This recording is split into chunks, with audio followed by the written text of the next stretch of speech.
Hanging out today at the Operation Kick-Ass Festival in Chula Vista, California, outside of San Diego. My name is Shawn for Rockstar Radio.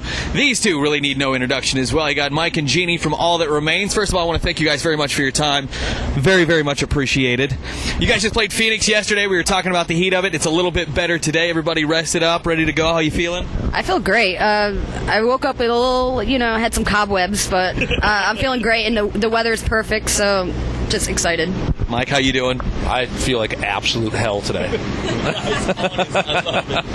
I was wondering, and I haven't seen anything. You guys did that tour diary that was so awesome last year. There was a show where during your set you ate 12 Taco Bell tacos. Are you going to top that, or what's up? I don't know. Are we going to play the Taco? We got to play the Taco Bell Arena again. First of all, I didn't necessarily get through all 12 because I didn't have time in between the songs. Phil doesn't talk a lot during the breaks, so I didn't have time to really get the whole tacos down. But my favorite part was throwing the tacos out at the end, man. The people freaked out. They wanted one so bad. I threw it into the crowd. You could see people just diving for it. So you could throw out free broken glass, and if it's free, people are going to lose their shit. I'm just hoping you guys play like the Panda Express Arena or something and really amp it up a notch. I felt like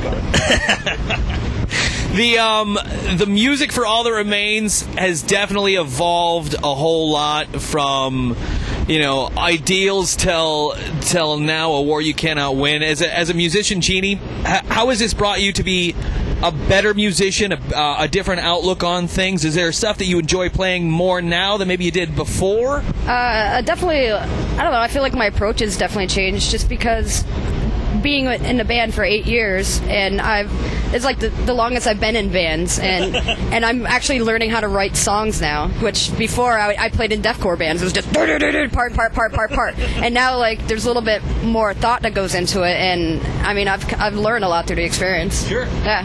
And is there a different mentality going on stage now? Of course, your set list has got to be totally different than it was, 8 or 9 years ago. When you go on stage and you look at your set list, is there like a game plan in your head when you go in?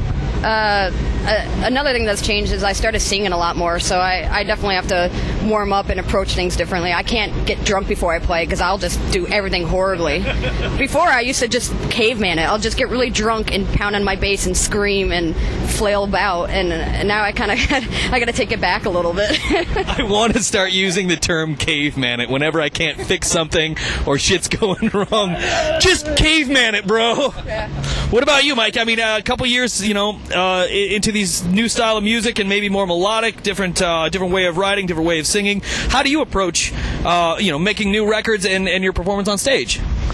It's just been weird over the years, like the learning, because you just learn as you do, like when you're in a band. So it was weird when you write all those complicated songs early in your career because you're just trying to be impressive and you want to show up. You want everybody to like notice, the technicality. It's like you're just like finding a way to get noticed at first, and then after a while you realize that like when you're recording these songs, like most of the simplest ones are the ones that everyone latches onto the most, for whatever reason, and Adam D, like who produced 4 of our albums, is a big part of showing us how to write more like to the point and like mature songs, so yeah.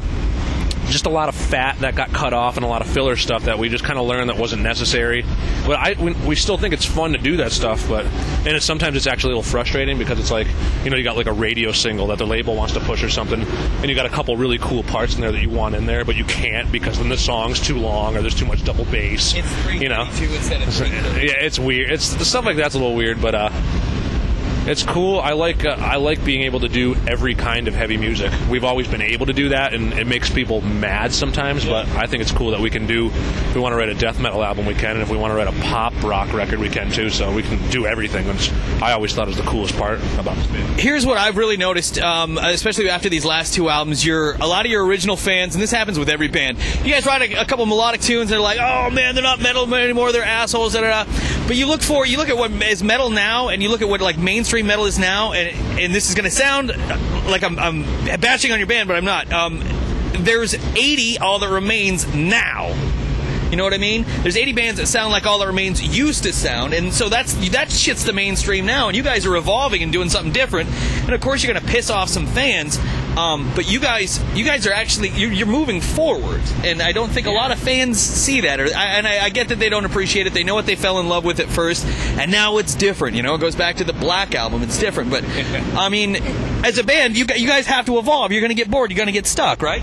Yeah, of course. And we all have like ADD, so and I don't know, and to just play the same thing all the time, it gets redundant and it gets boring, and everyone wouldn't care if we write Fall of Ideals every album. People wouldn't care anymore, but even ourselves would just kind of get bored with it. So you have to evolve, and us growing as people, we like different things, so why not showcase it, and why not just seek it out, see what path that will take. It's weird looking to where you guys are now. Like you were saying, you have ADD. Bands or fans don't really realize. Today we're in San Diego, and these fans are going to see you, and this is what they want, and they see you once a year. You guys see them every day of the year, and you can't keep playing the same thing, or it's going to hurt your band, or it's going to hurt you as a person. Shit, that's what drives bands to drink and do drugs and shit. You know what I mean? Same people that are going to get pissed that you didn't write the same record over. Like if they say like, oh, why don't you do that, like a record like that again?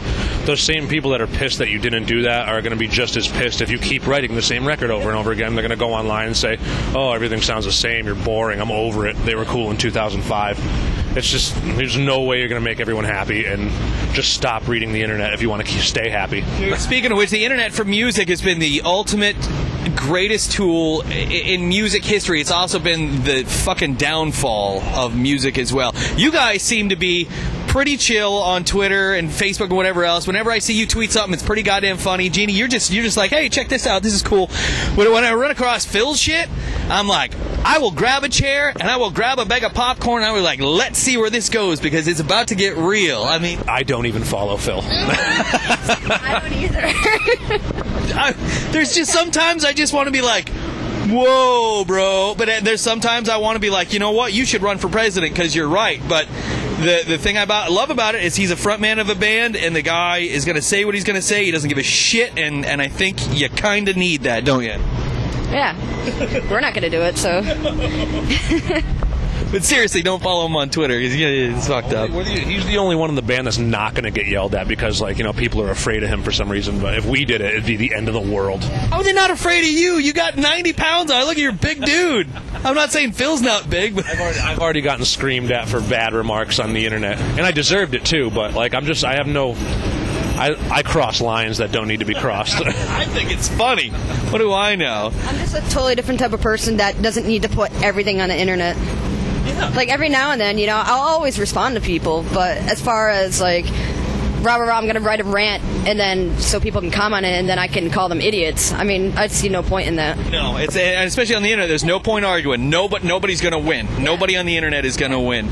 So the best you can do is promote your band, hit up your fans, make them feel welcome, because obviously they are, and just kind of go from there. But you're right, man. I would imagine as being in a band, your privacy is pretty limited as it is. Yeah. Why? Yeah, I don't have Facebook. I don't want to go home and go out with my friends and have them check me into every restaurant that I go to. Every bar you go to, every concert you go to, you're getting checked in. I don't like. You gotta get selfies with them and put them up. So to confirm that you hung out with them, you gotta put a selfie up. I'm seriously gonna check you guys in at Sleep Train Amphitheater right after this. Go ahead. It doesn't matter. They know we're here. Terrific new record. I'm looking forward to the performance. It's always awesome. It's jam-packed. It's full of energy, and you guys are a joy to watch play. I guess there's probably a better word I could have used than joy, but it's funny shit to watch you guys play. It really is. Bunch of idiots. There is. If you pay attention, like you'll see Mike off to the side jamming his face with fucking tacos, man. You can't take yourself too seriously. No, you can't. I make like 80 different faces at Mike through a show. All I want to do is make him laugh. I try to flex at him. I try to dry hump him. I try everything, and if I can make him smile, then I feel like, yeah, this is a great show. I mean, me and her definitely screw around the most. It's like we're just complete idiots the whole time. It's so funny because you just seem like the most quietest, reserved, nicest person, but over here you're trying to dry hump him on stage in front of thousands of people. That's the alter ego. She's got an evil twin. You guys, I want to thank you so much for your time today. It's been an absolute pleasure. Congratulations on the new record, on the sound, and I'll be looking forward to seeing you down in front, man. Thank you very much.